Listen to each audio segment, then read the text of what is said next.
할렐루야. 할렐루야. 우리 지난주 선교 보고에서 많은 은혜 받으신 줄 믿습니다.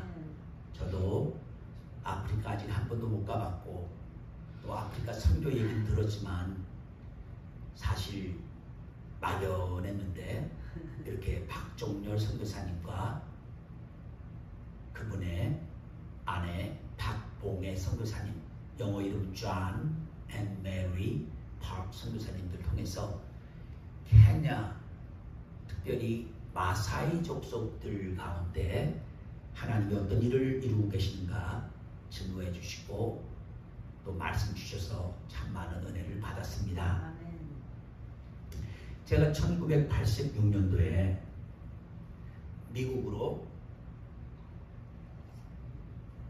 선교를 떠난다고 하니까 우리 어머니와 우리 결혼하는 친척들이 미국에 무슨 선교사가 필요하다고 미국으로 선교를 가. 선교를 가면 아프리카를 가는 거지. 아프리카로 어디 가셨어요? 그래서 제가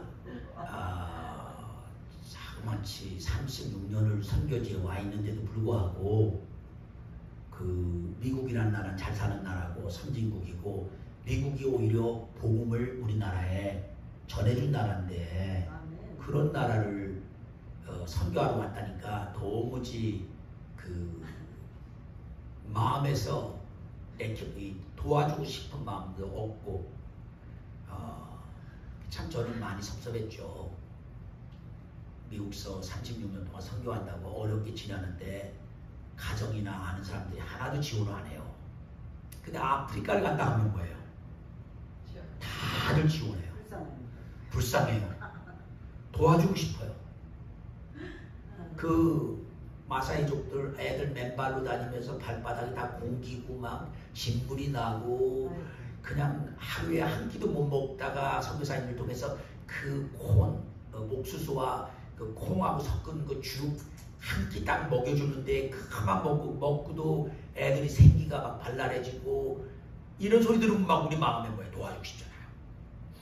그래서 역시 선교는 우리 마음에서 적어도 참 저 사람들 불쌍하니까 도와주고 싶다는 마음이 들어야 선교를 같이 하고자 하는 동참하는 마음이 생기는 것을 저도 느꼈습니다. 그래서 아까 광고 시간에도 말씀드렸지만 우리가 많은 숫자는 못 도와도 지금 1,500명의 아이들을 먹이고 있다고 하는데 몇 명이라도 한 5명이면 5명, 뭐 10명이면 10명, 20명이면 20명 그러니까 한 명당 먹이는데 한 달에 3달러 한 달에 한 명을 책임지면 3달러야. 3달러 그러니까 내가 5명 책임지면 15달러 한 달에. 그래서 여러분 기도하시면서 내가 몇 명 정도는 좀 도와야겠다. 왜냐하면 우리 선교사님들이 이미 가서 다 자리를 잡아놓고 그 아이들을 밥을 먹이는 것부터 보는 이걸 준비해놨기 때문에 그나마 그만큼 들은 거예요. 그렇죠. 예, 그렇지 않으면 뭐 우리는 가서 하려고 해도 안 되죠. 예, 오늘 다시 이제 그동안 다니엘서 1장부터 10장을 끝내고 중간에 뭐 부활절도 있고 이런 것 때문에 잠시 예수님의 십자가의 죽으심과 부활 공부하고 그 다음에 선교 보고하고 이제 남은 다니엘서 11장 12장을 공부하기 위해서 오늘 말씀 다시 돌아왔습니다.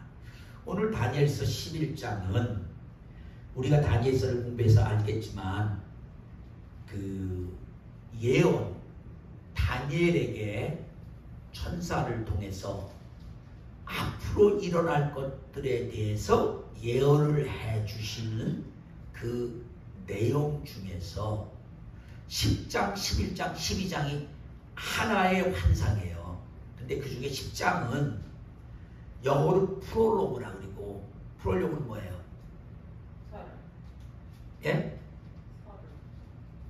우리말로 서론이라고 하기도 좀 그런데 하여간 뭐 서론 가까운 거예요. 이제 본론 중요한 진짜를 얘기하기 전에 앞에 그냥 소개하는 그런 프롤로그. 그 다음에 12장은 에필로그라고 해요. 그러니까 하나의 그걸 다 끝내는 결론으로 끝내는 하나의 그 이야기고 진짜 내용은 이 11장인 거예요. 11장이 이 예언의 아주 가장 구체적인 것들을 다 기록해놨어요. 자, 그런데요. 이미 다니엘서 여러분 공부할 때 봤지만 2장에서 느부갓네살 왕이 꾼 꿈, 그 큰 신상 기억하시죠? 머리는 금으로 돼 있고 가슴은 뭐예요? 은으로 돼 있고 그 다음 배는 주석으로 돼 있고 다리는 철로 돼 있고 예? 뭐 이런 쭉 기억나시죠? 그래서 그 하나님도 믿지 않는 이방 왕 느부갓네살에게 앞으로 인류에 일어날 모든 역사를 그 신상 하나로 다 보여줬어요. 근데 그것이 무슨 의미인지 모르면 아무런 의미가 없는데 그 의미를 다니엘에게 하나님이 깨닫게 해주시고 말해줬는데 인류 역사를 간단히 말해서 그 당시 느부갓네살 왕 바벨론의 왕으로부터 출발해서 바벨론 제국 그 다음에 메대와 파사 페르시아 제국 그 다음 어느 제국이에요? 그리스로 알렉산더 대왕을 대표로 하는 그리스 제국 그리고 나서 로마 제국 로마 제국은 끝이 났지만 로마 제국의 영광을 지금도 계속 붙잡고 있는 것이 유럽이에요. 유럽 정부는 여전히 로마가 열 발가락 시대에 로마 말하는 그 시대 속에 아직도 있는 거예요. 그러니까 그 마지막 열 발가락 로마의 영향력을 그대로 가지고 국가들이 움직이는 그 강대국 10개가 움직이는 그 유럽의 역사의 마지막 때가 되면 하늘에서 돌이 하나 날아와서 그 동상을 다 뭐예요? 부심으로써 인류 역사는 한마디로 다 끝나고 예수님의 재림이 시작된다. 자, 그러니까 그때 2장에서 보여준 하나님이 보여준 동상을 통해 보여준 예언은 한마디로 큰 그림이에요. 구체적으로 뭐 어떻게 된다는 건 안 말하고 큰 왕국들 바벨론 제국, 메데 페르시아 제국, 그 다음에 그리스 제국, 그리고 로마 제국 이렇게 해서 그리고 나서 메시아 왕국이 오는. 그런데 조금 지나서 7장, 8장 이렇게 가면서 조금 더 구체적으로 말해줘요. 7장, 8장에서 또 뭐예요? 짐승으로 보여주죠. 예? 짐승으로 보여주면서 뭐 사자가 나왔다가 그 다음에 사자인데 뭘 달고 있어요? 독수리 날개를 달고 있고 그 다음에 곰이 나오고 그 다음에 뭐 우리가 볼 때 좀 이상한 짐승 그냥 비스트라고 하는 무시무시한 짐승 이렇게 나타나면서 그 앞에 말했던 동상의 예언보다 조금 더 우리가 알기 좀 편하게 모습을 보여줘요. 근데 지금 그 짐승에 대한 것을 얘기하면서 오늘날도 많은 분들이 해석을 잘못해서 소련은 뭐가 국가의 상징이에요? 곰이에요. 그러니까 거기 나오는 곰으로 나타난 나라가 소련인데 입에 뭐를 몇 개 물고 있었다고 갈릴때 3개를 물고 있었잖아요. 그러니까 소련이 그 갈릴때 3개 물고 있는 것이 하나는 우크라이나고 또 하나는 예를 들어서 뭐 조지아고 또 하나는 뭐 몰도바고 그래서 이제 소련이 이제 우크라이나를 먼저 없앤 다음에 조지아를 없애고 몰도바를 없앨 거다. 이렇게 그걸 갖다가 어떤 사람이 해석을 해요. 그건 조금 제가 볼 때 조심해야 될 해석인데 어쨌든 어떤 분은 그렇게까지 하는데 그 당시 이미 곰은 소련이 아닌 그 당시에 어디를 말했어요? 메데 퍼르시아 국가를 곰으로 나타냈던 거예요.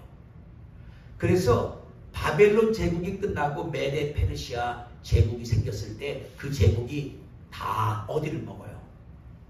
그 주위에 나라들 다 먹는 그 나라들을 그 입에 물린 그 세계로 설명을 하고 그러는데 이 예언을 줘도 우리는 사실은 다 알 수 있어요, 없어요? 몰라요. 그 일이 벌어지고 나서 그 예언이 그거구나. 예를 들면 이사야서 53장에 고난의 종이 나오잖아요. 그 이사야서 53장은 지금은 모든 신약학자들이나 모든 크리스천들이 그건 누구예요? 예수님이 오셔서 고난 당할 것을 그대로 보여줬다는 걸 알고 이제는 금방 깨닫지만 그거를 그 당시에 있는 그대로 그것만 보면 뭐예요? 도대체 이 고난의 종이 누구야? 몰라요. 그 고난의 종이 당한 고난과 마지막에 묻히는 무덤까지 다 예수님이 그대로 이 땅에 와서 그대로 예언을 이루셨어요. 그래서 우리는 지금은 확실히 그 53장은 예수님이구나. 그러나 유대 랍비들은 지금도 그걸 못 읽게 해요. 그거 읽으면 결국은 깨닫는 게 예수님을 깨닫게 되니까 혹시라도 유대인들이 그거 읽고 예수님을 알까봐 부를까봐 그거 금지한 이사야서 중에 그 53장은 읽지 말라고 그런대요. 그러니까 예수님이 나타날까봐 드러날까봐 어쨌든 지금 예언 얘기하는 거예요. 그러니까 그렇게 예언을 하나님은 이런 모양 동상을 통해서 보여줬다가 그것도 안 믿는 그 이방 그 왕의 꿈속에 그러니까 우리 생각에 하나님의 예언 방법이 신령한 사람한테만 다 보여줘야 된다. 아니에요. 그러니까 하나님이 하시는 방법 우리는 몰라. 그래 분명한 건 하나님은 예언이라는 걸 통해서 앞으로 일어날 걸 뭐예요? 보여줘요. 우리가 몰라서 그렇지 앞으로 일어날 걸 다 보여줬는데 우리가 몰라서 그 당시 몰라서 그런데 나중에 지나고 나면 뭐예요? 그게 그거네. 그러니까 지나간 역사도 다 하나님의 예언적인 관점에서 보면 뭐예요? 그런 일이 일어날 거라고 벌써 하나님은 알고 계셨어. 그래서 그렇게 일어난 거야. 근데요, 우리 개인적으로도 보세요. 만약에요, 우리 개인적으로도 하나님을 알든 모르든 우리의 인생 속에 일어난 일들을 볼 때 하나님의 예언적인 차원에서 보지 않으면 어떨 때는 왜 그런 일이 일어나는지 너무나 황당할 때가 많아요. 너무나 억울할 때도 많고 제가 늘 가슴 아픈 거는 우리 가운데 제가 늘 기도하며 정말 주님 안에서 잘 되길 바라는 한 분은 어려서 엄마 아빠를 몰랐어. 다른 사람 엄마 아빠하고 자랐는데 이분은 뭘 잘못했다고 어려서부터 엄마 아빠를 몰라야 돼. 그래서 뭐 여기 친척집 저기 친척집에 살고 어려서부터 일만 많이 했어. 그래서 지금도 너무나 음식을 잘 만들어. 근데 그걸 무조건 나쁜 쪽으로만 생각하면 왜 그렇게 될 수밖에 없나. 근데 사실은 그런 모든 과정 속에서 주님을 만났어. 할렐루야. 하나님을 알게 됐어. 아멘. 그러니까 하나님은 우리는 그 당시 모르지만 하나님의 편에서 볼 때 보는 건 다 예언이야. 하나님 편에서 볼 때 그런 일들이 일어난 건 다 예언이라고 말할 수 있어요. 그리고 그 일들이 일어날 때 거기에 의미가 있어요. 저는 늘 제 감정에 가끔씩 얘기하지만 정말 서울대 가려고 공부를 얼마나 열심히 했는지 몰라요. 그냥 도서관 아침에 일어나서부터 저녁 밤 12시까지 그냥 앉아서 공부하는 것밖에 안 했어요. 그러니까 다른 거 할 줄을 모르는 거야. 다른 거 하고 싶은 거 많은데 못한 거야.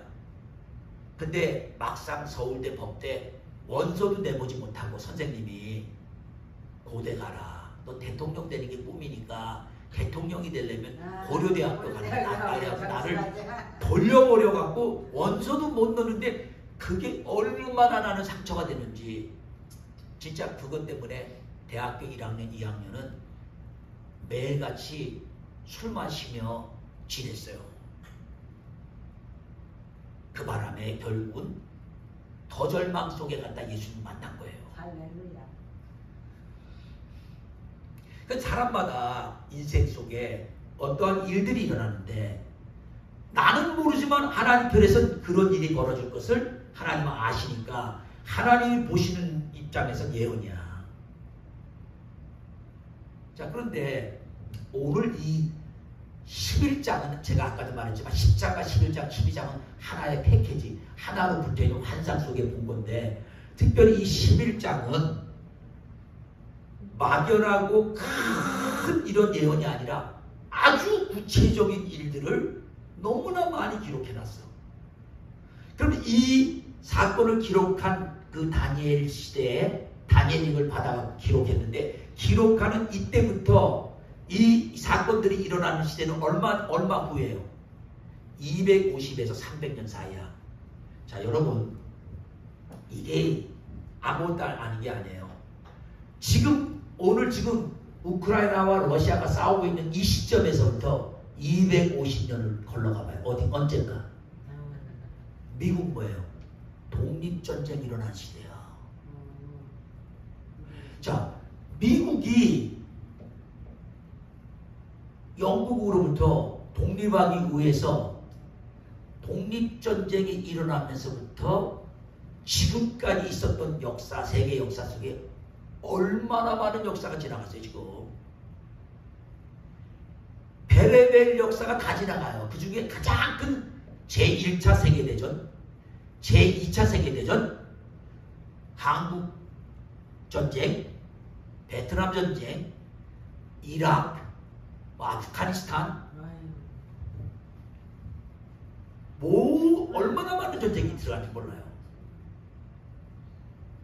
어떤 사람이요, 우리 대한민국이 일본한테 완전히 속국이 돼서 나라도 뺏기고 주권도 뺏기고 말이 나라지 일본의 식민지로 일본 말을 배우지 않으면 아무도 견딜 수 없을 때까지 되고 일본 천황을 하나님처럼 생각하고 그쪽을 향해서 신사참배를 드려야만 되는 그런 일이 벌어질 거를 역사 속에서 누가 알아서 미리 말했다면 여러분 그 사람들이 뭐라 그랬어요? 와, 대단한 사람이다. 어떻게 그런 걸 알 수가 있을까? 그 한 사건만 말하는 거예요. 그런데 그러고 있다가 또 일본이 미국을 하와이에 있는 진주만 해군 기지를 공격해서 전쟁을 일으키고 일본이 처음에 승승장구했어요. 미국이 막 밀렸어요. 이런 일이 일어날 거라는 것을 미리 알고 말한 사람이 있다면 그 사람은 어떻게 됐어요? 어마어마한. 근데 그걸 말한 사람이 하나 있어요.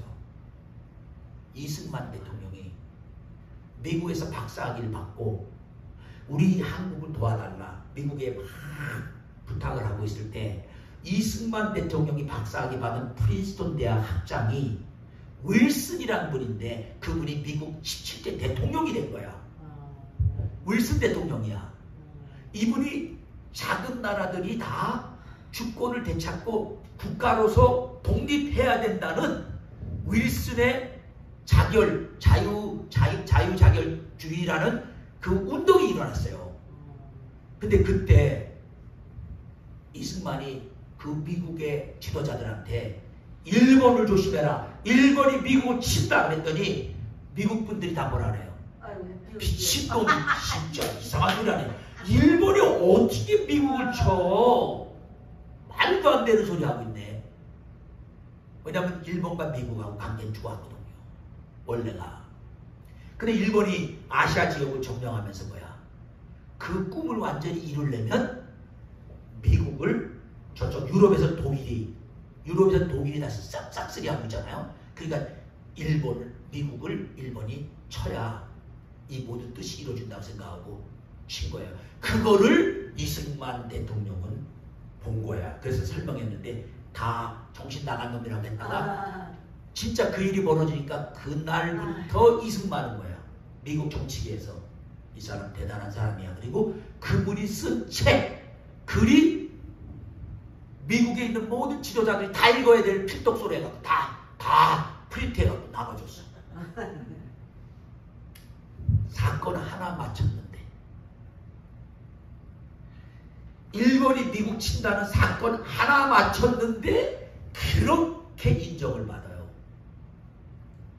자, 그러면 이 세상에요, 이 세상에, 여러분, 이 세상에 얼마나 많은 신이 있어요.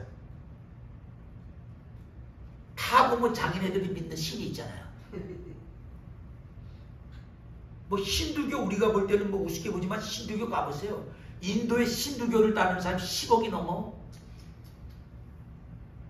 미국 인구가 3억 몇백밖에 안 돼요. 이 미국 인구의 3배 더 되는 그렇게 많은 인구가 힌두교를 믿고 있어요. 그 힌두교에는 다신교인데 그 중에 여신이 있어요. 그들은 뭐 그 조각상 앞에 항상 제물을 바치고 그 신이 그들을 축복한다고 믿고, 불교도 불교를 시작한 부처님 자신은 아무런 우상을 만들어 놓고 한 게 없어. 깨달음을 통해서 스스로가 뭐야? 스스로 깨달음을 통해서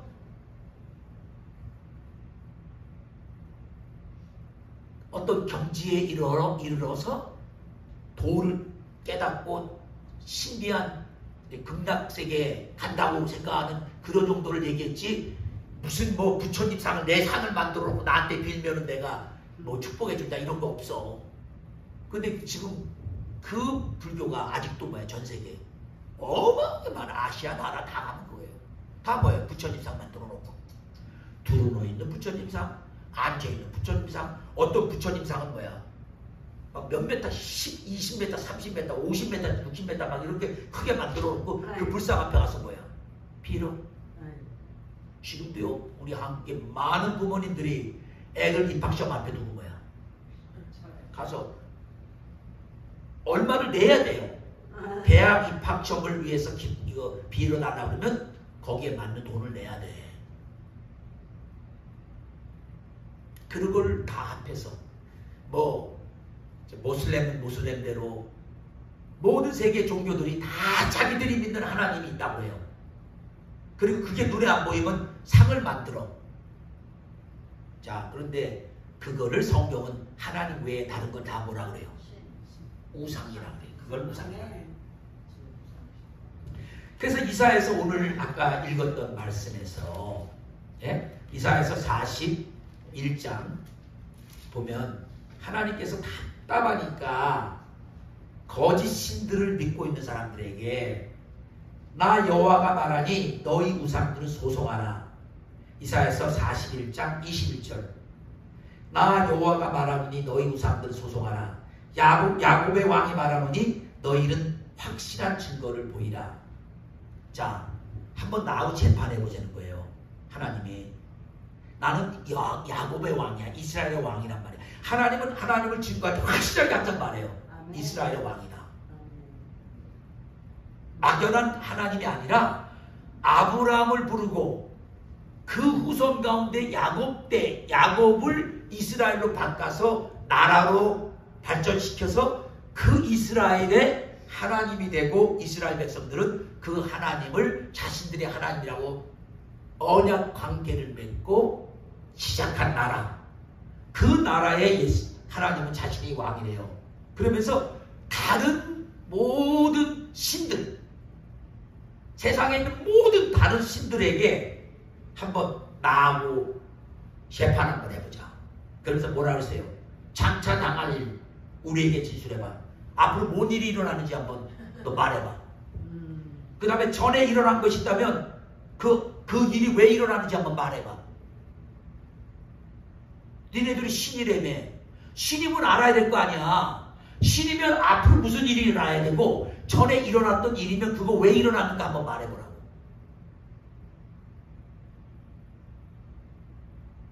뭔 말하죠? 그리고 우리가 마음에 두고 그 결말을 알아보리라. 혹 앞으로 올 일을 듣게 하며 뒤에 올 일을 알게 하라. 그 그러면 너희가 신들인 줄 우리가 알리라. 그러니까 적어도 우리 인간이 신이다. 그래서 나는 믿어. 확실히 내가 믿는 이 신은 나의 과거니 현재니 미래를 다 말해줄 수 있고 알고 있어. 그러면 내가 정말 신이라고 하겠어. 또 하나, 재난을 내리든지 복을 내리든지 한번 해보래요.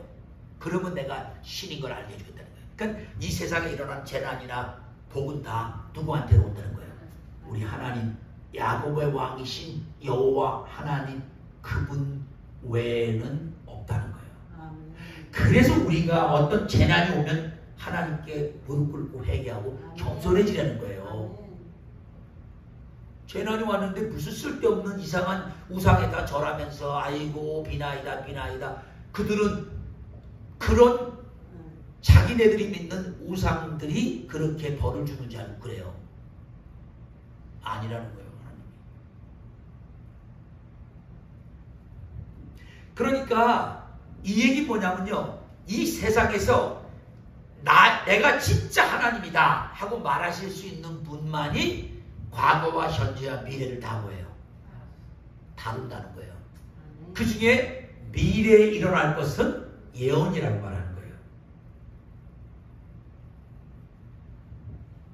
여러분, 제가 막연하게 권사님 아들하고 딸 이제 때가 되면 결혼할 거예요, 이렇게 말하면 여러분이 저보고 언제 권사님 아들 딸이 결혼하면 여러분이 목사님 예언자네 이렇게 말 안 해요. 왜냐하면 그거는 막연한 얘기잖아요. 근데 만약에 제가 내년 5월 3일 날 템파에서 무슨 교회에서 권사님의 아들이 결혼한다 했는데 진짜 그렇게 정확히 이루어진 거예요. 와, 목사님 정말 예언하시네. 무슨 말이냐면요, 나 알아요. 여러분 자녀들 다 결혼할 거예요. 커지면. 그게 무슨 예언이야. 그건 나. 여러분 다 죽을 거야. 그러면 언제가 죽을 거예요. 그러면 그거 말했다고 여러분이 우리 목사님은 대단한 예언가야. 근데 제가 만약에 아무개가 정확히 2년 후에 몇 월 며칠 언제 돌아가신다. 그런 거예요. 어이구야. 목사님 정말 하나님으로부터 뭔가 다 보시나 보다. 그러니까 예언이라는 것은 반드시 그렇게 일어나야 돼요. 근데 그거를 누가 안다고요? 하나님만이. 그래서 이 다니엘서 11장은 하나님이 다니엘에게 자그만치 이 다니엘이 살던 때부터 250년에서 300년 후에 일어날 일을 뭐예요? 처음 말해보는 거예요. 그러니 안 놀랄 수가 없는 거예요. 그러니 이스라엘의 왕인, 야곱의 왕인 여호와 하나님, 예수님이 나의 아버지라고 하신 우주 만물을 말씀으로 창조하신 그 하나님만이 진정으로 살아계신 역사를 주관하시는 하나님이시라는 거예요. 아멘. 여러분, 그분 믿기를 진심으로 바라요. 아멘. 저는 불교 신자였어요. 저는 어린 나이지만 저 나름대로 돌을 닦으려고 맨발로 고행도 해봤어요. 배려증 다 해봤어요. 근데 우리 집안에 일어나는 그 고난과 어려움, 막 삼촌 가족이 일가족이 몰살 당하는 일들, 막 이런 일들이 막 벌어지는데 정말 화가 나는 거예요. 속에서. 아니, 우리가 믿는 그 부처님이 살아계시면 왜 이런 일이 벌어져? 또 두 번째, 우리 조상들이 와서 그 매번 제사 지내는데 조상들이 우리를 도와준다면 우리 조상들은 뭐 하고 있는 거예요? 왜 힘이 없이 이렇게 우리 집에 이런 어려움이 일어나? 저는 정말 나름대로 많은 것을 인생의 문제, 죽음의 문제, 고난의 문제 이런 거를 어린 나이서부터 알고자 하는 마음 때문에 많은 이 종교를 생각하고 철학을 생각하고 쫓았지만 결국은 나에게 답을 내주는 사람이 하나도 없었어요. 그러나 군대에서 예수님은 하나님의 아들이신데 우리 인류의 이런 모든 문제는 인간이 지은 죄 때문에 오는 문제고 죄 때문에 우리 인간은 하나님으로부터 심판을 받고 벌을 받고 고통을 당하는데 이 죄사함이 없이는 구원이 없는 걸 아시고 하나님이 인간을 사랑하셔서 우리에게 독생자 예수님을 주셨고 그 예수님 십자가에서 피 흘리시며 죽으심으로써 우리를 용서하셔서 예수님 믿기만 하면 구원받고 그 구원받은 증거로 이 땅에 사는 동안에 더 이상은 세상 마귀와 세상의 이런 헛된 것들로부터 우리를 하나님이 헛되게 흔들리지 않고 분명히 살도록 진리를 가르쳐준다는 걸 깨닫게 된 거죠. 아멘. 그리고 나니까 눈에 보이기 시작하는 거예요. 하나님이 안 살아계신 것이 아니고 하나님이 능력이 없는 게 아니고 하나님 지금은 역사를 주관하지 않는 게 아니고 지금도 하나님은 역사를 하나님 뜻대로 주관하시는 전능하신 하나님인데 문제는 내가 전혀 그 하나님을 인격적으로 만나지도 못하고 믿지 않았었다는 것을 깨닫게 된 거예요. 여러분, 제가 여러분에게 아무리 지금 여러분의 인생을 제가 책임져 주겠습니다. 아무리 말을 한들 어디까지는 도와줄 수 있겠어요? 이 땅에서 살다가 죽기 전까지는 도움이 필요하면 도움은 주겠죠. 근데 제가 여러분을 천국으로 데려갈 수 있는 보장할 수 있어요? 없어요. 그 미래를 다 보고 계시고 우주 만물을 다 만드시고 당신의 뜻대로 주관해 나가시는 그 하나님 역사의 주관자 되시는데 그 역사를 예언을 통해서 미리 무슨 일을 하실 것을 알려주시며 끌어가시는 그 하나님을 여러분이 만나야 여러분에게 일어나는 미래의 일이든 여러분에게 이미 일어났던 일이든 여러분이 뭐예요? 아, 하나님이 그런 뜻 가운데 하셨구나 깨닫게 되는 거예요. 아멘. 자, 그 하나님을 만나고 나니까 아, 내가 서울대 원서도 못 낸 것이 축복이었구나. 거기 갔으면 교만해서 뭐예요? 우리 어머니가 늘 하신 말이에요. 너는 교만해서 서울대 법대 갔으면 예수는커녕 너는 아주 교만해서 못 쓸 사람이 됐을 거야. 군에 가서 그렇게 얻어맞고 엉덩이가 터져갖고 막 그 옷에 피가 난 걸 가지고 휴가를 왔더니 우리 어머니 하는 소리가 왜 이러냐 그래서 제가 맞았다고 하니까 우리 어머니 마음은 아프지만 아이고 속으로 그랬대요. 너가 하도 교만하니까 하나님이 너를 그렇게 때렸다. 그 사람을 통해서. 왜냐면 우리 어머니니까 저를 알잖아요. 제가 어떤 성향을 갖고 있는 사람인가 알잖아요. 그러니까 저의 교만을 다루시는 하나님의 손길이 이렇게 저렇게 인생 속에서 큰 사건들로 나타났다고 생각하신 거예요. 근데 그것이 그 하나님 만나지 않았으면 지금도 저는 뭐만 해야 돼요? 나 괴롭힌 놈, 나 그 입학시험 원서도 못 내게 한 선생님, 내 가만히 놔두나 보자. 그렇게 많은 자매들, 다 똑똑한 자매들이에요. 나 좋다고 따라다니고 나도 좋다고 따라다녔는데 예수 만나고 나니까 다 뭐예요? 허당이야. 아니야. 그게 아닌 거야. 아닌 거야. 가치관이 바뀌어버렸어. 공부도 좋고 잼버도 좋고 뭐 키가 조금해도 좋고 난쟁이라도 좋고 예수 잘 믿어야 돼. 이게 관심이 된 거예요. 그랬더니 하나님이 꼼보도 아니고 잼보도 아니고 뭐 꼽치기도 아니고 너무 예쁘고 믿음이 좋은 자매를 하나님이 다 소개시키는 거예요. 아멘.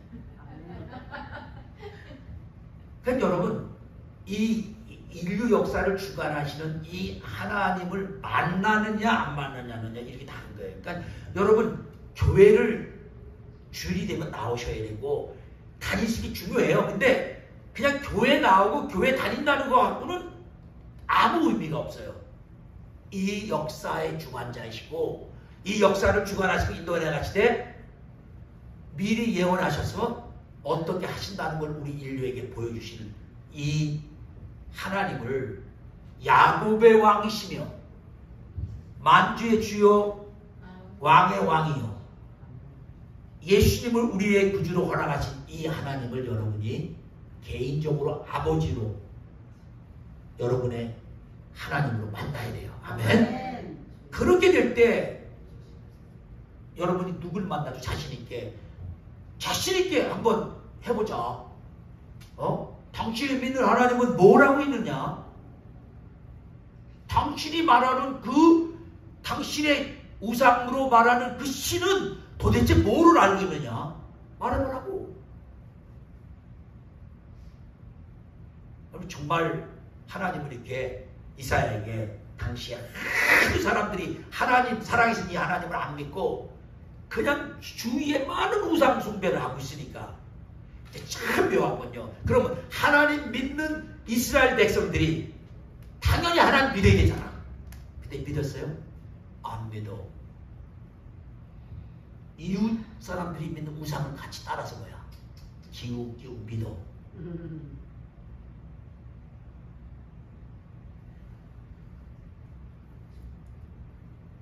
오늘 이 이사야서 41장 21절에서 25절에 우리가 읽은 말씀에서 하나님은 자신이 하나님인 것을 역사 속에서 과거에 일어났던 앞으로 현재 일어나던 앞으로 일어날 모든 것들을 예언하시고 주관하시고 인도하심으로써 당신이 주관자라는 것을 설명하셔서 우리에게 유일한 하나님은 야곱의 왕이신 여호와 하나님 한 분이다. 아멘. 그분이 지금 다니엘에게 뭐예요?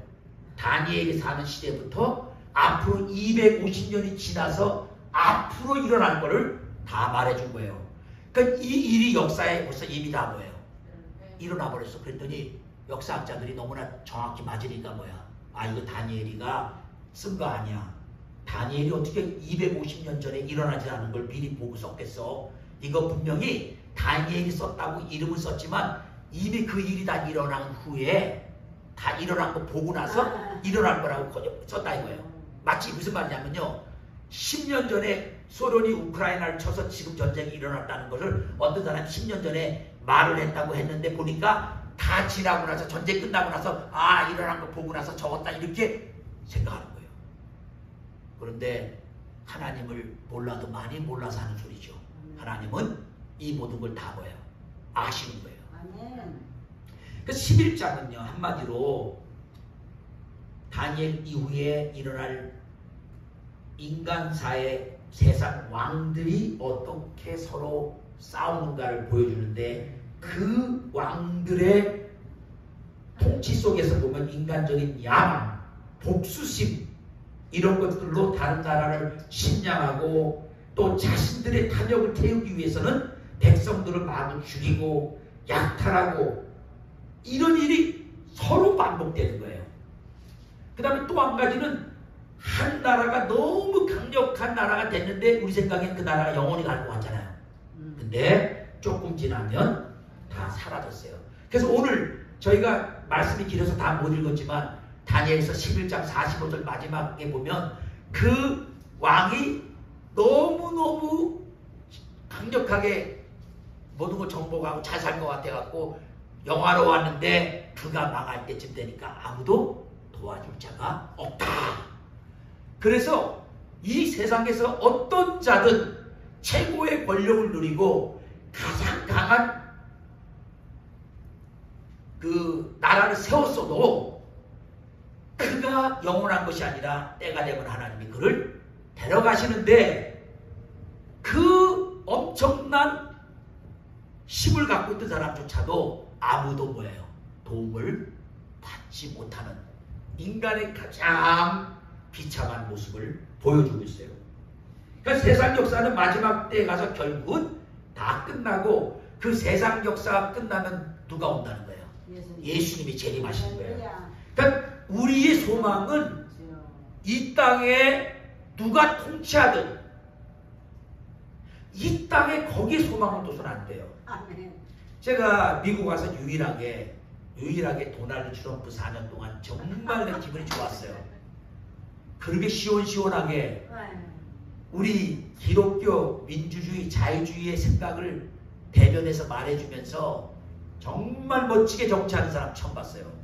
제가 그분이 대통령 되기 전에는 플레이보이에다가 돈 많고 그냥 잘생긴 미인들, 우리도 남자인데 그 사람은 뭐 세계적인 미인들만 데리고 사니까 저분 저렇게 잘났다고 저놈은 저렇게 미인 데리고 살고 우리는 말이 하나밖에 못 데리고 사는데 뭐 이런 식으로 남자로서 부러워할지 몰랐지만 그 사람이 그렇게 좋은 정치가 된다는 건 상상도 못했어요.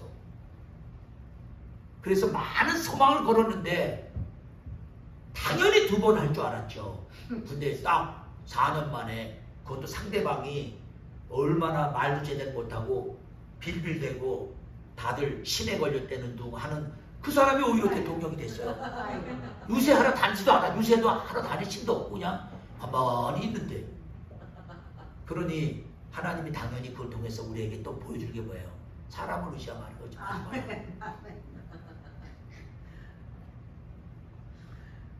우리나라도 문재인이 됐을 때 그 문재인을 밀어주는 그쪽의 사상을 가지고 있는 사람들은 앞으로 100년은 뭐예요? 100년은 우리가 이 대한민국을 우리 거를 완전히 바꿔놓고 나하고 자신만만하게 했는데 세상에 그 반대쪽에는 인물이 없어. 나와서 대적할 사람이 없으니까 하나님은 뭐예요? 정치 한 번도 안 했던 윤석열이라는 검찰총장, 그것도 문재인이 좋다고 데려다가 쓴 사람이 거꾸로 반대로 나와갖고 대통령이 된 거예요. 거기서는 뭘 말해줘요? 하나님이 이 땅의 역사 속에 어떤 누구도 권력을 잡았다고 해서 자기 마음대로 영원히 갈 것 같지만 아무도 가지 못한다는 거예요. 여전히 또 윤석열 싫어하는 사람들은 뭐 온갖 걸 얘기하지만 그냥 하나님을 두려워하고 그가 하나님 앞에서 겸손히 자라도록 기도하고 준비하는 것밖에 없어요, 여러분. 그리고 뭐 또 그 사람이니까 아마 이제 뭔가 너무 지나치게 기대할 것도 없어요. 이 세상 역사는 그래요. 자, 그런데 이 사건 속에서 여기서 우리가 몇 가지 좀 중요시 생각해야 할 것은 뭐냐면요.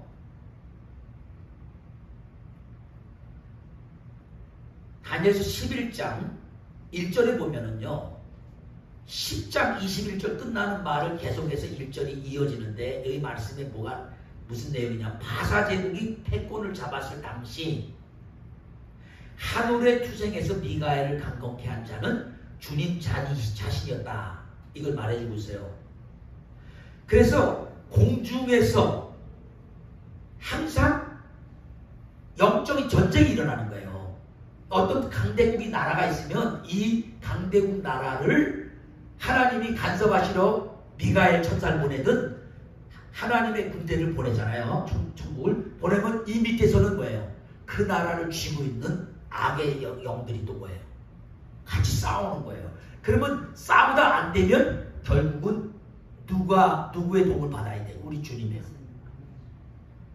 그러니까 주님이 도와주셔서 미가엘이 결국은 바사 제국의 이 싸움 속에 승리하게 하시고 그 다음 바벨론은 메대와 바사에 의해서 멸망된 것 같지만 사실은 눈에 보이는 눈에는 메대와 파사가 바벨론 왕국을 이겨버린 것 같지만 사실은 누가 한 거예요? 주님이 하신 거예요. 왜? 뒤에 천사들이 다 역사를 주관하고 있는 거예요. 그러니까 세상 나라의 흥망성쇠는 누구 손에 있다는 거예요? 하나님 손에 있다는 거예요. 여러분, 미국이 지금 최고의 강대국이잖아요. 미국 대적할 나라 지금 없어요, 지금은요. 제가 이제 아무래도 아들이 군에 있으니까 미국 군사력에 대한 것을 알게 되잖아요. 관심 갖게 되잖아요. 우리 아들이 타는 그 비행기 한 대가 그 비행기와 싸워서 이길 비행기가 전 세계 하나도 없대요. 이 비행기 한 대가 몇 대를 떨어뜨릴 수 있는지 아세요? 144대의 적의 비행기를 떨어뜨린다.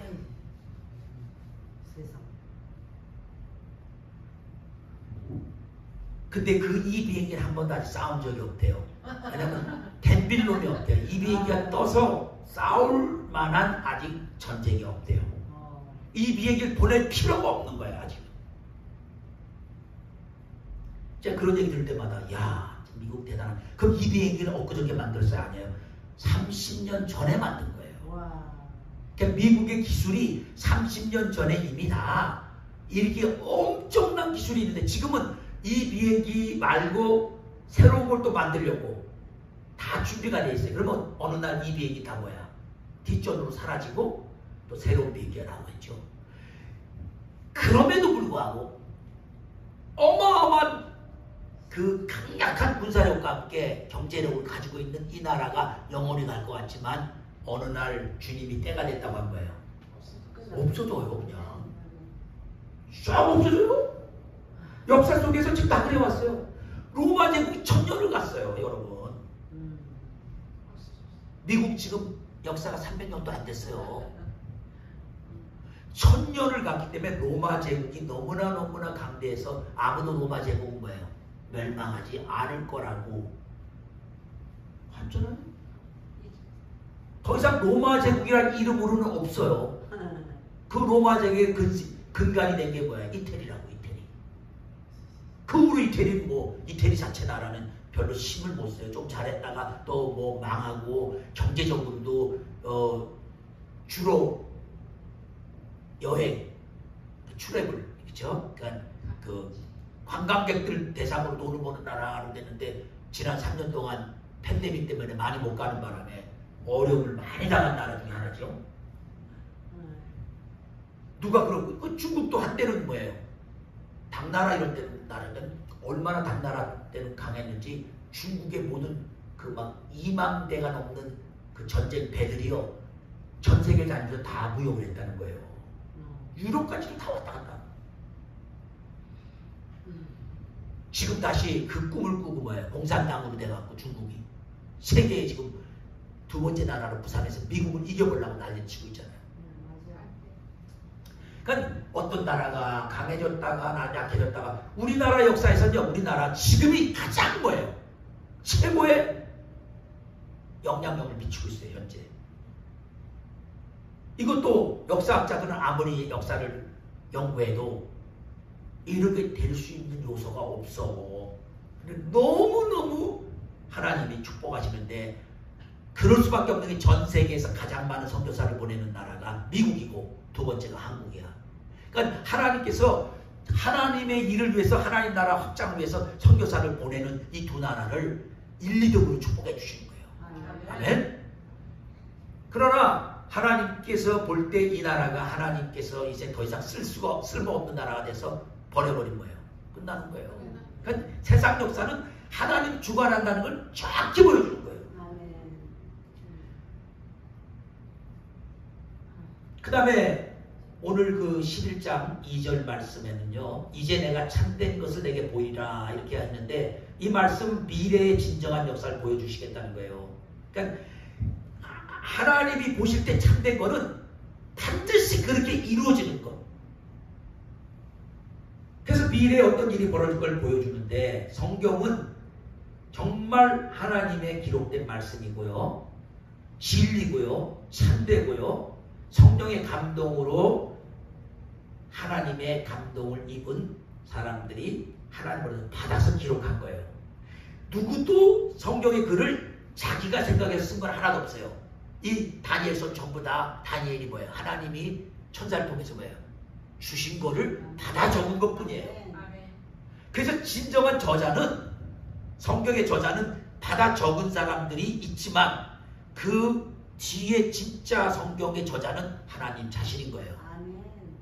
그래서 디모데 후서, 베드로 후서 뭐 다 성경 말씀을 성령의 감동하심을 입은 사람들이 하나님께 받아 적은 참된 것이다 이렇게 기록하는 거예요. 그래서 이 새 성경은 진리를 포함한 책이 아니라 그 자체가 진리예요. 성경이 진리를 조금 받아들여서 적은 게 아니라 성경 전체가 뭐라는 거예요? 진리라는 거예요. 그래서 예수님은 자신을 뭐라 그랬어요? 나는 길이요 진리요. 그리고 또 예수님이 그 다음에 한 말이 뭐냐면 아버지의 말씀은 진리입니다. 요한복음 17장 17절에 그렇게 말했어요. 그러니까 한마디로 성경 말씀 전부는 하나님이 주신 진리의 말씀인 거예요. 그러니까 비록 내가 이해가 안 된다고 여기 기록된 예언, 이거 도대체 아무리 봐도 내가 이해를 못하는 것 뿐이지 이거 이해 못한다고 진리가 아니네. 이거 무슨 뭐 이상한 거네. 이렇게 말하면 안 된다는 거예요. 자, 그러면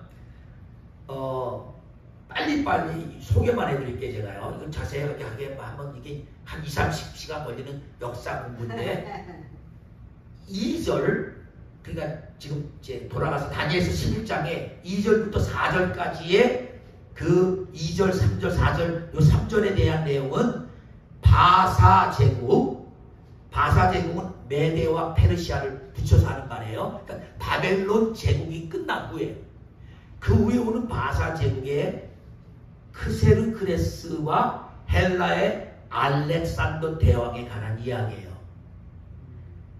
그리고 5절부터 나오는 남방왕이 일어나게 된 배경을 여기서 설명해줘요.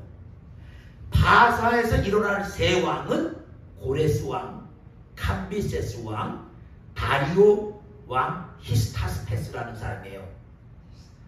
고레스 왕은 539년에서 530년 BC에 있었던 왕이고요.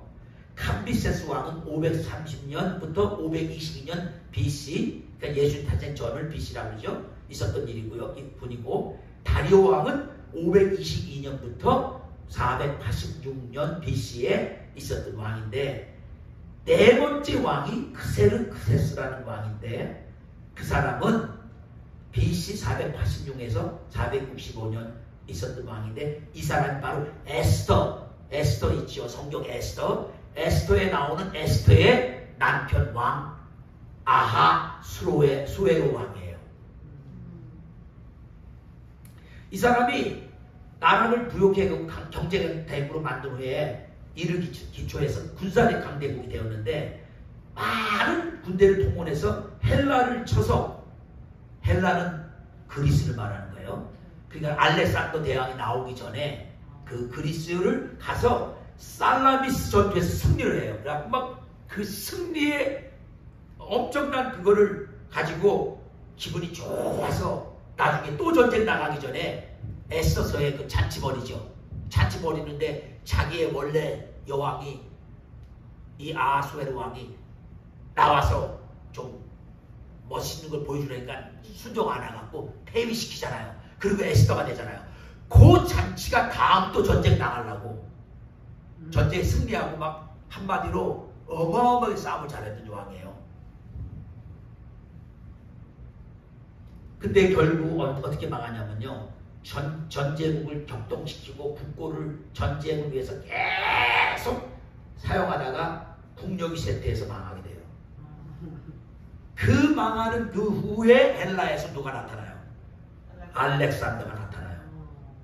그래서 알렉산더가 이 바사 제국을 정복하고 큰 권세로 다스리며 임의로 행했어요. 그런데 이 알렉산더가 또 강성해질 때 33세의 나이에 죽어버려요. 너무나 어린 나이인데 그렇게 전쟁도 잘하고 33세 딱 죽으면서 자식도 없고 후임자 넘겨줄 사람이 결정되지 않았는데 딱 누구한테 그럼 이 나라를 맡깁니까? 하는데 뭐예요? 니들 중에 힘센 놈이 알아서 해.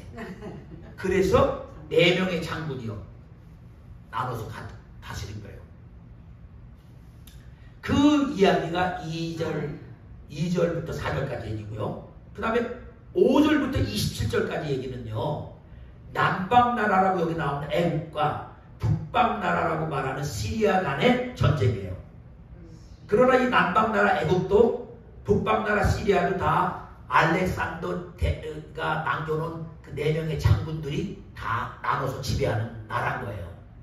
그러니까 이름은 에집트고 이름은 시리아인데 실제는 누구 밑에 있는 거예요? 헬라의 영향 하에 알렉산더 대왕의 그 영향 속에 다 있는 거예요. 지금 죽었어도. 그래서 5절에 보니까 남방왕이 나오죠. 남방의 왕이 강할 것이나 그 군들 중에 하나는 그보다 강하여 권세를 떨치리니 그 권세가 힘이 클 것이요. 그래서 여기서 남방 나라는 알렉산더 사후에 네 부분으로 분할된 나라 중 하나인 애국을 가르치는데, 남방 왕은 그 당시에 프톨레미 1세 소토라는 사람이에요. 그가 알렉산더 부하 장성 중에서 가장 유능한 사람이었고, 알렉산더 사후 애국을 차지해서 강대국으로 만들었어요. 군들 중 하나는 셀루커스 나카토르라는 그거 가르치는 사람인데, 그가 프톨레미 소토의 오랜 친구로서 동방 전투에 함께 참가했습니다. 그는 바벨론 도백으로 임명되었으나 안티고노스의 공격을 받고 애국으로 도망가서는 이 프톨레미 1세 소토의 도움을 받아갖고 애국의 군대 지휘권을 쳐요. 그래서 그를 도와서 자기가 있었던 뺏긴 데를 가서 다시 탈환을 해요. 그래서 셀류코스는 이렇게 해서 북방나라 시리아 왕이 되는 거예요. 지금 이게 지금 한 나라 왕이 뺏겼다가 돌아왔다가 막 이런 얘기니까, 이거를 만약에 디테일을 공부하면 요 하나 얘기만 갖고 거예요. 몇 시간을 공부해도 지금 모자라는 거예요. 그러니까 이렇게 소개만 하고 딱 지나가는 거예요. 여러분이 나중에라도 혼자서 이 글을 읽으실 때, 제가 이 지금 녹음해놓은 유튜브에 들어가셔서 요걸 보시면서, 아, 그 1절에 나오는 누구였고 요 절에 나오는 왕은 누구였구나. 그래서 그 왕은 셀루코스 왕인데 다시 시리아 왕이 됐네. 그런데 그 셀루코스가 시리아 왕이 된 후에 세력을 확장해서 애굽보다 더 큰 영토를 갖게 된 거예요. 지금 애굽에 날아와서 소토라는 왕의 도움을 받아갖고 시리아 다시 회복해서 왕이 됐는데, 점점점 땅이 커져갖고 자기가 자기에게 도움을 준 소토 왕보다 더 큰 땅을 갖게 되니까, 프톨레미 1세, 아까 소토라는 왕이요, 그 사람이 셀루코스 1세 때와 두 나라 간의 서로 연합 사이가 좋았는데 얼마 못 가서 그 두 사람은 다 없어지고, 남방에는 프톨레미 2세, 아까 그 소토 왕의 후임 자녀가 왕이 되고, 또 안티오코스 2세가 다스린 북방 나라는 남방 나라보다 더 강하다는 걸 깨닫고 갑자기 화가 나서 또 싸움이 시작돼요.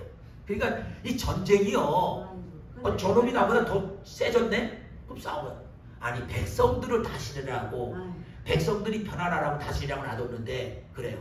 여러분 이거를요 교회에다 비교해보세요. 아니 우리 교회에서 나간 것들이 말이야 더 교회가 커졌어? 이걸 가만 놔두면 안 되겠네? 그래갖고 뭐예요? 싸움도 하는 거예요. 이게 세상이 그러다. 그러니까 하나님은 그렇게 하라고 왕들을 세운 게 아닌데, 배가 아파서 지금 결국은 안티고스 2세가 다스린 북방 나라가 남방보다 더 크니까 프톨레미 2세가 애굽의 왕이 됐다. 싸움이 나요. 그래서 시리아 왕에서 자신이 혈통에서 난 자를 앉혀갖고 그 나라를 조정해 보려고 자기 딸을 자기 딸 베르니스를 많은 지참군과 함께 안티오코스 2세 테오스에게 아내를 줘요. 근데 이미 안티오코스 2세 그 시리아 왕은 법적으로 라오디스라는 아내가 있었어요. 그런데 그 시리아를 조종하려고 자기 딸을 주면서 그 왕비를 폐시키라. 근데 그 순간에 또 시리아 왕은 애굽 왕이 딸까지 나한테 주면서 나한테 이렇게 제시하니까 이걸 받으면 자기한테 도움이 될 것 같으니까 오케이 받자. 그리고 그렇게 한 거예요. 그래 한마디로 북방 왕인 안티오코스 2세는 자기 로맨틱한 감정을 억누르고 이 남방 왕 프톨레미스 2세가 그 딸을 주니까 받아들였어요. 그런데 베르니스 공주는 신비로운 아름다움을 가진 여인이었고, 그녀는 정치와 악인들의 세계에 대해서는 아무것도 몰랐고 그냥 아버지가 보내서 이 북방 왕 안티오코스 2세와 결혼한 거예요. 그런데 이 베르니스 공주가 이제 결혼한 후에 남방과 북방 간에 더 나은 연합을 이룰 수가 없었어요. 불행하게도 그 아버지 프톨레미스 2세가 죽어버린 거예요. 그러니까 안티오코스 2세는 베르니스의 지위를 후국으로 밀어버리고 그동안 자기가 진짜 처음 결혼해서 아내로 맞이했던 라오디스를 법적으로 다시 복귀시킨 거예요. 그런데 이 라오디스는 보통 여인이 아니었어요. 마음에 한을 품어갖고 여자가 마음에 한을 품어 온유원에서 소리가 내린다고 하죠. 그래서 라오디스가 먼저 베르니스를 뭐예요? 죽여버려요. 그리고 자기를 폐위시킨 왕도 앙심을 품고 남편이 안티오스 2세도 독살시켜서 죽여버려요. 그 남편과 베르니스에서 난 아들들과 그녀를 도와주던 모든 자를 다 죽여버리고요. 자기 아들을 왕에 세워요. 그가 바로 누구냐면 셀루코스 2세가 되는 거예요. 그래서 프톨레미 2세는 가고 베르니스의 오빠인 프톨레스 3세가 유게데스가 남방왕이 돼요. 246년부터 220년 BC예요. 근데 그가 또 그의 여동생 베르니스가 살해당한 것을 보호하기 위해서 뭐예요? 북방나라 시리아를 공격해요. 그는 전쟁에서 대승하여서 시리아의 신전들을 불태우고 시리아에 있던 자기 나라의 신들과 시리아의 우상들과 금은 그리고 많은 수많은 아름다운 기구들을 다 노략해서 애국으로 가지고 내려와요. 이 전쟁의 원인은 한마디로 복수심인 거예요. 그러나 복수국으로 이것으로 끝나지 않고 복수가 복수를 낳아서 계속해서 두 나라는 뭐예요? 피비린내라는 전쟁이 일어나는 거예요. 참 이 역사를 지내보면요, 무슨 어떤 명분이 있고 고상하고 무슨 어떤 큰 대의가 있어서 싸운다면 그래 그럴 수 있어. 다 본 거예요. 원수감정, 복수감정, 시기심. 그럼 구조는요, 몇 년 후에 북방왕이 셀루코스 2세가 원수 갚기 위해서 애국을 또 원정했다는 얘기예요. 근데 원정 갔는데 이번에 참패를 당했어. 그 후 화병이 나서 뭐예요? 죽어버려. 전쟁에 죽는 게 아니라 져서 화가 나니까 돌아와서 화병 때문에 죽어. 그 다음에 셀루코스 3세 BC 226년부터 223년 3년밖에 못 있었네요. 그러니까 다스렸는데 소아시아 전쟁에서 살해를 당하고 동생인 안티오코스 3세가 왕위를 계승해요. 그는 자신을 대왕이라 불렀어요. 그래서 안티오코스 3세는 자신 스스로 대왕이다. 그리고서 안티오코스 3세가 애굽 왕에게 원수를 갚기 위해서 전쟁을 준비해서 애굽의 지배 아래에 있던 팔레스타인을 공격해서 애굽 군대를 무찌르고 상당한 영토를 뺏어요. 그러나 BC 217년 라피아 전투에서 프톨레미 4세의 군대에게 대표함으로써 대세가 역전되고 말아요. 그다음 프톨레미 4세는 필로파토는 4세가 필로파토인데 이름이 전쟁에서 이기자 마음이 높아져서 포로 수만 명을 처형해버려요. 그 12절에 나와요. 많은 사람 죽인다는 얘기가 다 기록되어 있는 12절 그게 그대로 일어나요. 이 대학살의 동기는 또 뭐예요? 교만이야. 내가 봐라 싸움에서 이겼어 내가. 그래서 포로를 다 죽여버립니다. 오늘날 제노바 제약으로 말하면 전쟁 때 포로는 무조건 뭐야? 죽이면 안 돼요. 근데 그 교만 때문에 세력이 더하지 못해요. 13절 보면은요, 안티오코스 3세가 바사와 아시아 지방의 원정을 하여 성공함으로써 명성을 회복하여 전보다 더 많은 군대를 준비했어요. 마치 그때 애굽왕 프톨레미 4세가 죽고 그의 어린 아들 프톨레미 5세가 왕이 돼요. 그러다 애굽에 반란이 있었고 이때 안티오코스 3세는 이 기회를 이용해서 마게도냐의 필립과 동맹을 맺어서 애굽을 치고 당시 이스라엘은 애굽의 지배 아래 있었는데 애굽으로부터 독립을 하기 위해 유대인들이 안티오코스 3세를 지원하게 돼요. 그러나 안티오코스 3세가 애굽을 격파하고 난 후에 팔레스타인을 그의 수중에 넣음으로 유대는 해방되지가 않았어요. 그 안티오코스 3세를 도와주면 애굽에서 해방될 줄 알았는데 오히려 애굽을 이겨놓고도 유대인들을 해방시켜주지 않았다는 거예요. 그래서 유대는 애굽의 지배 아래 있을다가 이제는 시리아의 지배가 된 거예요. 그리고 노예가 돼요. 그게 14절부터 16절까지 이야기예요. 그런 지금 역사 속에 일어난 일들이 요 다니엘서 11장에 절절절절에 다 기록되어 있는 거예요. 이스라엘은 남방나라와 북방나라의 유치하고 있어서 끊임없이 고통을 당해요. 두 나라 사이에 전쟁이 일어날 때마다 이스라엘은 전쟁터가 되는 거예요. 안티오코스 3세가 팔레스타인 정복한 후에 애굽을 치고자 했는데 이때 애굽이 당시 신흥제국으로 성장하고 있던 로마와 상호 공수조약을 맺어요.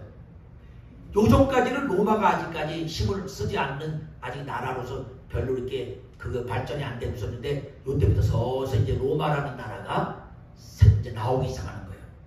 그래서 신흥제국으로 성장한 로마와 이제 애굽이 상호 공수조약을 맺는다는 소식을 듣고 계획을 바꿔서 애국과 평화조약을 맺게 돼요.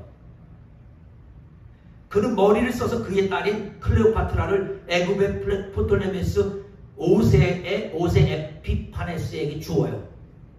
우리 잘 아는 클레오파트라. 네. 그 클레오파트라를 준 거예요. 그래서 어린 딸을 이용해서 애굽을 손에 넣고자 했어요. 그러나 그 아버지의 그 딸이에요.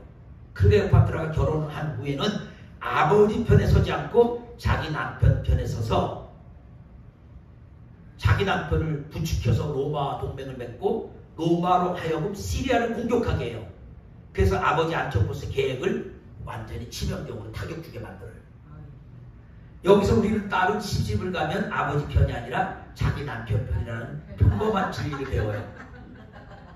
그래서 안티오코스 4세가 실패한 것은 이 평범한 진리를 몰랐기 때문이에요. 시집 보냈으면 이제는 그 신랑의 아내가 됐으니까 그 편이 된 걸 모르고 그래도 여전히 자기가 뒤를 조종하면 그 조종 따라서 할 줄 알았는데 그 계획대로 안 된 거죠. 그러나 그보다 더 중요한 원인은 어린 딸을 이용해서 자기 야식을 채우려고 했기 때문에 진리대로 자녀를 양육해야 되지 않았기 때문에 이런 변을 당한 거죠. 그 다음에 안티오코스 4세는 자기 딸을 통해 이루고자 한 계획이 무의로 돌아가니까 소아시아에 있는 여러 중요 도시를 점령하기 시작해요. BC 197년 그때 많은 소아시아의 나라를 점령하는데 헬라를 침략해요. 그러니까 그 알렉산더가 처음 시작했던 그 지역들을 다 정복하고 또 BC 190년에는 마그네시아에서 로마 대장 코넬리우스하고 코넬리우스 스피키오와 전쟁이 났는데 거기서 뭐예요? 져요. 그래서 굴욕적으로 조약을 맺는데 정복한 땅을 로마에게 주고 12년 동안 해마다 2330달란트나 되는 막대한 양을 배상금으로 뭐예요? 지급하는 그런 굴욕적인 일이 일어나요. 그는 패전 배상금을 지불하기 위해서 자기 땅에 돌아와 신전들을 약탈하다가 살해당해요. 이 참 재밌어요. 옛날에는요 왕이 직접 나서 싸우다가 이기면 그 점령지 다 뺏어서 자기 것 만드는데 또 다른 사람한테 지면 뭐예요?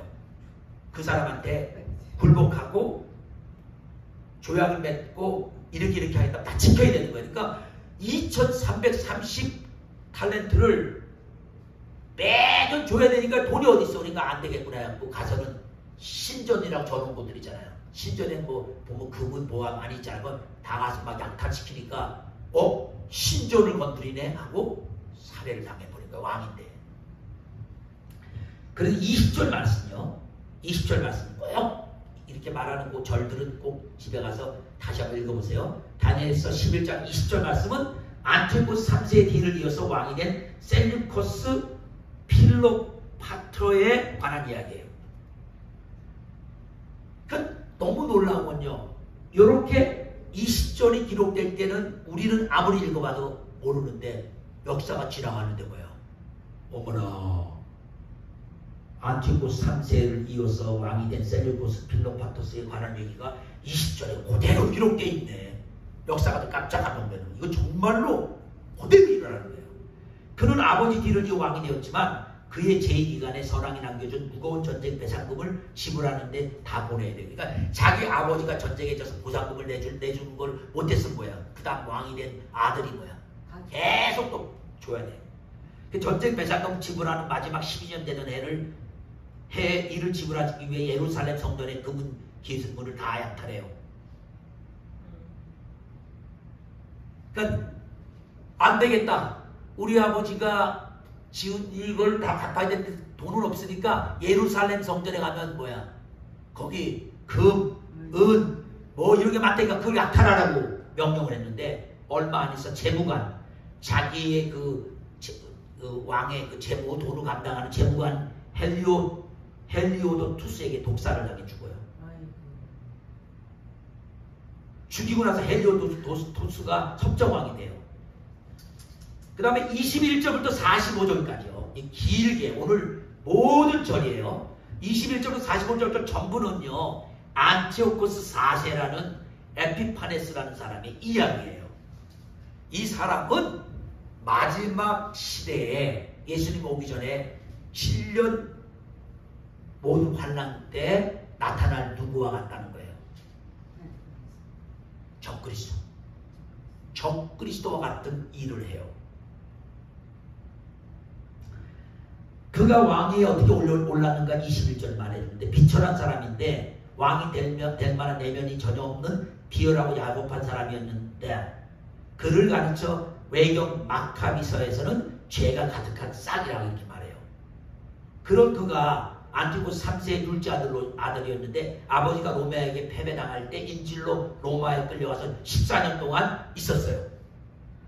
그가 그곳에서 권력욕을 배우고 돌아온 거예요. 로마에 가서 보니까 로마에서 권력을 잡는 사람들이 이렇게 하는구나 하고 그 14년을 포로의 인질로 가서 있으면서 그걸 다 배워갖고 온 거예요. 그가 돌아오는 길에 형의 살해 소식을 듣고 급히 달려와 헬리오도투스를 물리치고 괴율로 조카 대신에 왕이 되어요. 22절은 그가 헬리오도스를 따르는 군대와 그와 동맹한 대제사장 오니아스 3세를 물리친 것을 가르쳐요. 그러니까 22절 한 절을 읽고 이게 도대체 뭔가 하는데 역사 속에는 그 사건인 거예요. 헬리오도스 군대와 동맹한 대제사장 오니아스 3세를 이 안티오코스 에피파네스가 이기는 그 사건이에요. 안티오코스 에피파네스의 괴율에 능하여 겉으로는 평화 정책을 표명해놓고 사람들이 안심할 때 뒤에 가서 이를 어기고 치는 자였어요. 그러니까 애국과도 평화조약 체결한 후 갑자기 애국의 그림진 곳에 들어가서 많은 재물을 탈취해와요. 그래서 그 탈취해온 그 노량물들을 친구들과 군 장교들에게 나눠주면서 그들이 자기를 따르도록 거예요. 세력을 견고히 하는 거예요. 그래서 항상 얼굴은 웃고 있는데 손에는 뭐예요? 비수를 들고 있다가 조용히 가서 찌르는 거예요. 여러분, 이 안티오코스 에피파네스와 같은 인물은 지금으로 말하면 뭐예요? 공산주의 지도자들. 다 같이 잘 살자. 다 같이 잘 살아야 되지. 그리고서 뭐예요? 반대하는 사람 다 죽이고 다 뺏어버리고. 그러니까 근데 이런 사람들에게 사람들이 다 뭐예요? 속는다는 거예요. 김정은이가 겉으로는 한반도 평화를 말하는 것 같은데 계속 뒤에서는 돈 받아달라고 한 거예요. 핵무기 만들고 지금 벌써 이번에 4번인가를 쏴요. 한 달 사이에. 근데 뭐가 무서운 거냐면요. 그 잠수함에다 달고 쏘는 게 SLBM이라고 해요. 잠수함은 바다 밑속으로 오니까 모르잖아요. 예를 들어서 그게 와갖고 이 플로리다 여기까지 왔잖아요. 여기서 싹 쏘면 어디로 가? 워싱턴 DC에 하나 떨어지고 끝나는 거예요. 그게 무섭다는 거예요. 그러니까 북한에서 또 쏠 필요도 없는 거야. 여기까지 오면 되는 거야. 그걸 맨날 뭐라 그래요? 대화한다 한다 하면서 뒤에서 뭐야? 계속 비수만 만들어요. 여러분 사람 볼 때 그걸 보셔야 돼요. 그런데 그거를 볼 수 있는 눈은 누구한테서 와요? 하나님이? 성령을 도와줘야 보여. 저 사람 웃고 있는데 저 손에 보니까 비수가 있네. 저거 또 언제 날 찔러? 그래서 안티오코스 에피파네스는 역사학자들이 전부 계시록에 나오는 적그리스도와 너무 똑같다는 거야. 평화를 말하고 모든 사람들에게 안심시키고 자, 잘 될 거다. 예루살렘도 평화가 올 것이고 인류도 평화가 올 것이니까 나를 따르라. 알겠습니다 하고 따르면 그 다음에 뭐야? 다 죽이는 거야. 그 다음에 25절 26절은 안티오코스 에피파네스가 군대를 이끌고 애국을 침공해서 프톨레미 4세인 필로메테를 사로잡는 사건을 기록하고 있어요. 이거 아무리 읽어도 이 역사 사건에 일어나서 이게 일어난 거 모르면 몰라. 이게 뭔 되겠지? 요렇게 그대로 일어나요. 안티오코스 에피파네스가 프톨레미 4세의 측근을 매수해서 모략으로 승리하는 거예요. 측근들에게 잘, 야야, 내 말 잘 들으면 이렇게 해줄게 하고 딱. 그리고 두 왕 곧 안티오코스 에피파네스는 와 프톨레미 4세는 서로 한 밥상에 앉아 평화조약을 맺었지만 속으로는 다른 속셈을 갖고 있었죠. 그래서 조약이 결국은 무의로 돌아가요. 27절 뒤에는 작정한 기간에 미쳐서 그 일이 끝날 것입니다 하는 말은 안티오코스가 아무리 거대한 계약을 가졌다 할지라도 하나님께서 정하신 때에 그의 종말이 올 것이기 때문에 그의 뜻을 이루지 못한다는 그런 말씀이에요. 그래서 사람이 아무리 속으로 계획할지라도 모든 것이 뭐예요? 하나님의 손안에 있다는 거예요. 여러분, 제가 이 작은 교회인데도 오자마자부터 나를 쫓아내려고 얼마나 뒤에서 쑥덕쑥덕대고 음모를 꾸미고 제 귀에 들어올 것 같아요? 안 들어올 것 같아요? 들어와요. 주님이 가라면 가야지. 사람이 할 수 있어? 별짓 다 하고요. 없는 얘기 만들어내고 목사님이 어쩌니 저쩌니. 저 네이버에 사는 분들은 나보고 목사님이 교회 돈을 다 갖다가 싹쓸이 썼대는데, 그래서 내가 그런 돈이나 있으면 좋겠다고. 맞아요. 그럴 만한 돈이나 있는 교회면 좋겠다고. 여러분 사람 하나 몰아내는 거, 사람 하나 병신 만드는 거 아주 쉬워요. 목사님 이제 10번째. 더 안 되면 이제 더 안 되고 있으면 그랬겠지. 이제는 뭐 목사님이 어느 여자하고 또 가서 찾대는 거, 별별 다 합니다. 진짜 이거는 지금 이 안티오코스 에피파네스 같다는 거예요. 이놈은 무슨 일인지 다 만들어내는 거예요. 그리고서 앉아서 평화조약 맺는다. 그러지. 앞에서 웃지요. 아, 목사님. 아유, 우리 목사님 최고 목사님 설교 잘하신다. 목사님 은혜 많이 받아. 좋아 해놓고 뒤로 나가신 거야. 저거 없애버려야지. 우리 마음대로 할 수 없는데. 근데 여기 뭐라고 나오냐면 작정한 기한에 미쳐서 그 일이 끝날 거다. 뭐냐면 하나님이 다 간섭해서 나도 영원히 여기 못 있어요. 뭐 90호도 못 있어요. 나이가 뭐 들면 다 죽어요. 다 때가 되면, 하나님 때가 되면 다 갈 사람 가는 거예요. 근데 그거를 인위적으로 사기쳐서 자기가 원하는 대로 마음대로 지금까지 10명 목사 쫓아냈으니 이 사람들 잠깐이면 끝내겠구만. 여러분, 하나님 정말 무서워야 돼요. 제가 지금도 마음이 아픈 거는요, 그렇게 에피파네스처럼 했던 사람들 지금 어떻게 될까? 하나님한테 받을 게 뭘까? 정말 무섭습니다. 나중에 정말 놀랍니다. 그리고 이상에서 볼 때 남방 나라인 애국과 북방 나라 사이, 시리아 사이 끊임없는 전쟁은 복수심, 영토 확장, 세계를 지배해보려는 권력욕에서 일어났는데, 왕들은 세상에서 하나님의 자녀를 돌보도록 하나님께로부터 권세를 위임받은 사람인데, 그렇게 하기는커녕 권세를 남용해서 사람들을 죽이고 자기 목적을 다루고 하는데, 결국 그런 왕들은 다 하나님의 심판으로 끝을 보게 돼요. 아멘. 이 땅에서 끝이 문제가 아니라 영원한 심판을 받게 돼요. 자, 오늘날도 세상 나라 다 그래요. 그다음 두 번째, 이제 우리가 크게 이 예언에서 볼 수 있는 게 뭐냐면요, 28절 45절인데 이거는 적그리스도 형상이 안티오코스 에피파네스를 통해서 나타나는데, 구체적으로 이스라엘에 관해서 무슨 악을 행하는가? 어마어마한 악을 행해요. 이스라엘을 향해서. 28절 39절에 이 악한 행위가 다 기록되어 있는데 애국을 정복하고 많은 재물을 노략해서 본국으로 돌아가다가 화나니까 안티오코스 에피파네스가 뭐야? 유대인 4만 명을 다 죽여버려. 그리고 성전 보물을 싸게 탈해가. 이게 28절에 기록되어 있어요. 그리고 2년 후에 또다시 애국 원정을 하여서 알렉산드리아까지 장악한 다음에 이번에는 전과 달리 애국과 동맹 맺은 후에 로마 합대 때문에 그냥 돌아가지 않으면 안 되니까 로마 지휘관인 포필리우스 라에나스에게 자기 나라로 돌아가지 말라고 이렇게 공격하겠다고 위협을 받으니까 안티오코스가 시간을 벌기 위해서 참모들과 의논한 다음에 로마 지휘관은 그 이놈이 또 시간 벌고서 또 딴짓할까봐 딱 알고서 로마 지휘관이요 얼마나 똑똑한지 이놈의 속을 다 알고 원을 그려놓고 이 안티오코스 에피판에서 그 원 안에도 들어가 있게 해놓고 거기서 빨리 항복하지 않으면 나오면 죽여버린다.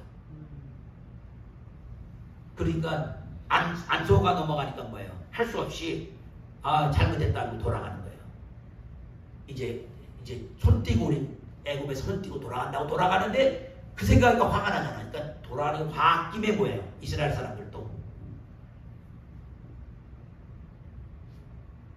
가서 그냥 분풀이 하는데 사실은 유대인을 억압한 것이 분풀이만은 아니고 팔레스타인을 자기 나라 헬라로 만드는 정책 때문에 그런 거예요. 그래서 30절 후반부에 이렇게 거룩한 언약을 하라고 하는 그런 얘기가 나오는데 이거는 유대 종교에 대해서 분노한다는 뜻이에요. 유대 종교를 말살해서 없애고 나서 유대를 다 모아하겠다는 거예요. 헬라화 시켜갖고 그리스 신들을 믿게 하고 막 그렇게 하려고. 그러니까 당연히 뭐예요? 유대인들이 드리는 예배, 제사, 폐하게 하고 그 성소를 더럽히기 위해서 유대인들이 싫어하는 돼지대가리를 하나님의 절에다 뭐예요? 갖다 올려놓고 그 다음에 유대인들 중에 하나님 언약을 배반하고 악행하는 그 배교자들한테 유대 종교를 막 나쁘다고 말하라고 하고요. 그러니까 한마디로 뭐냐면요.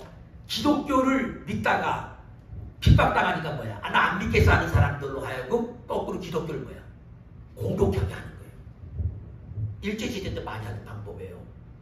여러분 지금도 마찬가지로 예수님 다시 오기 전에 이제 7년 환란치다 때면서 적그리스도 나타나기 시작하면 뭐예요? 핍박. 그 예수 믿는 사람 핍박하면 뭐야? 많은 사람들이 뭐야?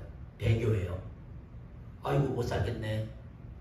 야 짐승의 표도 안 받고 사고 먹고 살 못한다는데 표 받고 그냥 우리 그냥 먹고 살아야지 하고 다 배반하죠. 그 배반한 사람들로 하여금 기독교를 거꾸로 뭐야? 나쁘다. 이거 막 핍박시키는 거예요. 그 짓을 얘가 한 거예요 또. 그래서 이 안티오코스 에피파네스는 마지막 시대에 나올 적그리스도와 똑같은 사람이라 이렇게 보는 거예요. 근데 또 놀라운 건요. 32절에 보면 그가 또 언약을 배반하고 악행하는 자를 계율로 타락시킬 것이나 오직 자기의 하나님을 아는 백성은 강하여 동맹을 바라리라. 그러니까 그렇게 배교하는 사람이 나오는 동시에 거꾸로 또 뭐예요? 순교를 각오하고 믿음을 지키는 사람들이 있다는 거예요. 일제시대 때 거의 다가 배교했지만 뭐예요? 끝까지 믿음을 지킨 사람들이 많이 있었어요. 그 중에 우리가 아는 주기철 목사님, 손양원 목사님 이런 분들. 그러니까 우리는 내 목숨을 이 땅에 사는 동안에 죽일 수 있는 사람을 무서워하지 말고 내 이 땅의 육신의 목숨뿐만 아니라 영원히 내 목숨을 지옥에다 던질 수 있는 하나님을 두려워해야 돼요.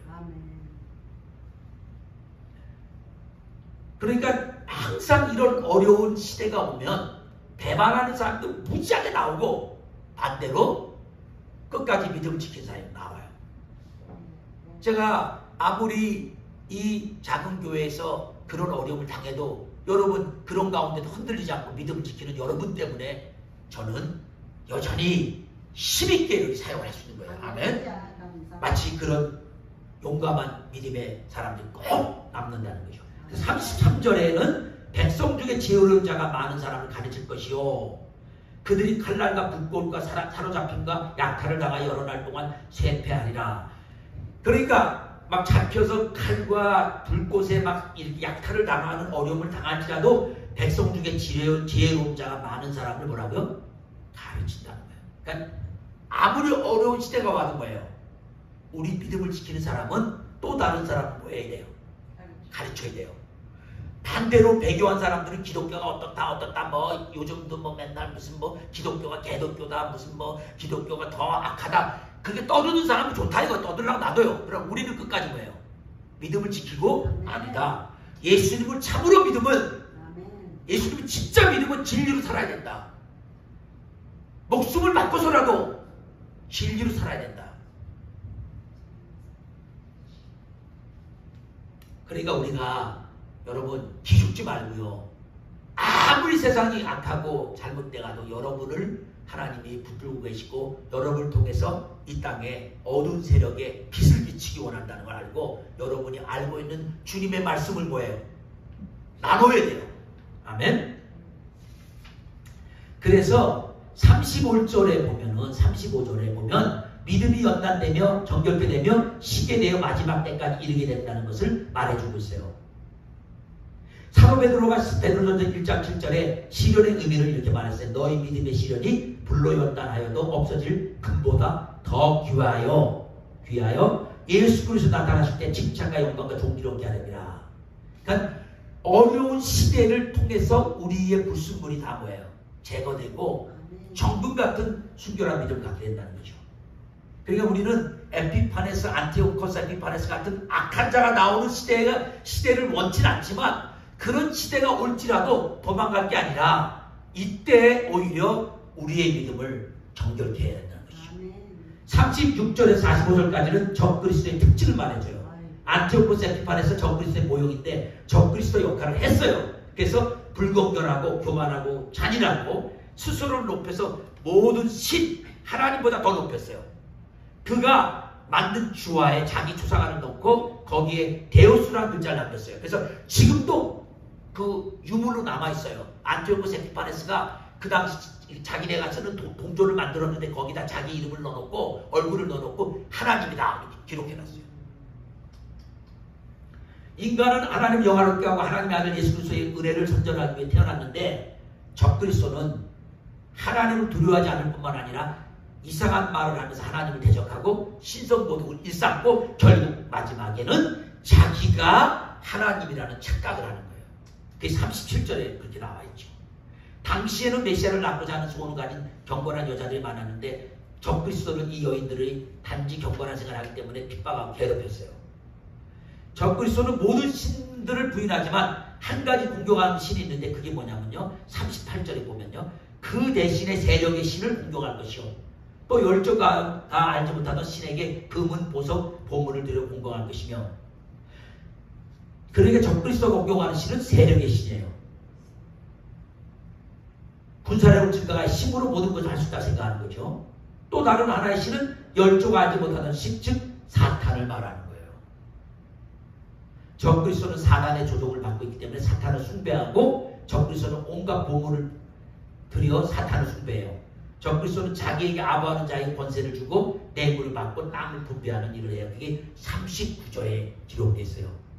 나중에 39절 읽을 때 제가 이 한 말을 꼭 확인하고 봐주시기 바랍니다. 일단 40에서 45절에 마지막 때 일어날 사건으로 아직 일어나지 않은 것들이 있는데 마지막 때 적그리스도가 영원하고 땅 예루살렘에 들어가서 거기에 본부를 두고 활동할 거예요. 그러니까 예수님이 이 땅에 재림해서 수도를 어디를 다시 잡아요? 재림해서 오시면 예루살렘. 그걸 알고 그거보다 먼저 적그리스도가 자기가 마치 예수님인 것처럼 뭐예요? 예루살렘을 본부로 삼아요. 그래서 예루살렘을 두고 그렇게 치열한 끊임없는 싸움이 있는 거예요. 그래서 단일 정부, 단일 세계 정부 이런 거를 만들어서 그리스도로 위장해서 세계를 통치할 거예요. 결국 그리스도의 재림으로 그 끝이 오고 말아요. 적그리스도가 아무리 강하려도 그 끝이 있어요. 하나님께서 그 주권대로 작정하시면 그 끝이 오는 거예요. 그리고 적그리스도 자신은 아무의 도움도 못 받고 계시록 쪽으로 말한 거예요. 어디 떨어져요? 저 지옥에 떨어져 10년, 1000년을 갇히게 돼요. 여러분, 제가 좀 막 급하게 막 얘기를 하지만 나중에 집에 가서 천천히 시간 있을 때마다 한 절 한 절 보면서 그 뒤에 그런 역사가 있을 때 그게 250에서 300년 후에 다 일어나서 실제 인물로서 이런 인물들이 이런 일을 했구나. 그렇게 보시면서 역사를 주관하시는 분은 하나님이고 하나님은 예언을 통해서 거예요. 미리 얘기하시고 그리고 그 일이 이루어질 때 하나님 봐라 내가 역사를 주관하는 하나님을 드러내시고 그래서 이사야 선지자는 이 하나님이 하나님 외에 다른 어떤 신을 섬기는 모든 우상 숭배자들에게 뭐라고요? 한번 소송해봐라. 또 과거 한번 말해봐. 현재 한번 말해봐. 앞으로 일어날 일 한번 말해봐. 네가 또 그 다음에 뭐예요? 축복도 내려보고 재난도 한번 내려봐. 아무것도 못하네. 그러면서 뭘 하나님이라고 그래? 하나님은 나밖에 없어. 야곱의 왕. 나 외에는 아무런 신도 없는 거야. 여러분 그 하나님 믿으시며 앞으로 정말 주님의 축복된 삶을 살아가시기를 축원합니다. 기도하겠습니다. 하나님 아버지 오늘 역사와 예언을 통해서 정말 우리 만물의 왕이시고 주시고 또 역사의 주관자 되시고 모든 역사를 인도해 나가시는 우리 하나님 야곱의 왕 하나님께서 바로 우리의 진정한 하나님 되신 것 인하여 감사합니다. 우리가 역사를 다 이해하지 못하지만 예언자적인 입장에서 바라볼 때 하나님의 뜻이 이루어지고 있는 걸 보고 기도하고 그 하나님만 믿고 나아가게 도와주옵소서. 감사드리고 예수 그리스도로 기도합니다. 아멘. 좀 늦었지만 우리 또 성찬식 오늘도 은혜가 있을 줄 믿습니다. 주님께서 우리 위에 십자가에 피 흘리시고 고난당하시고 그 아픔을 그대로 마음에 받아들이시면서 죄사함의 은혜와 또 주님의 채찍에 맞음으로 남는 은혜가 있게 하기를 원합니다.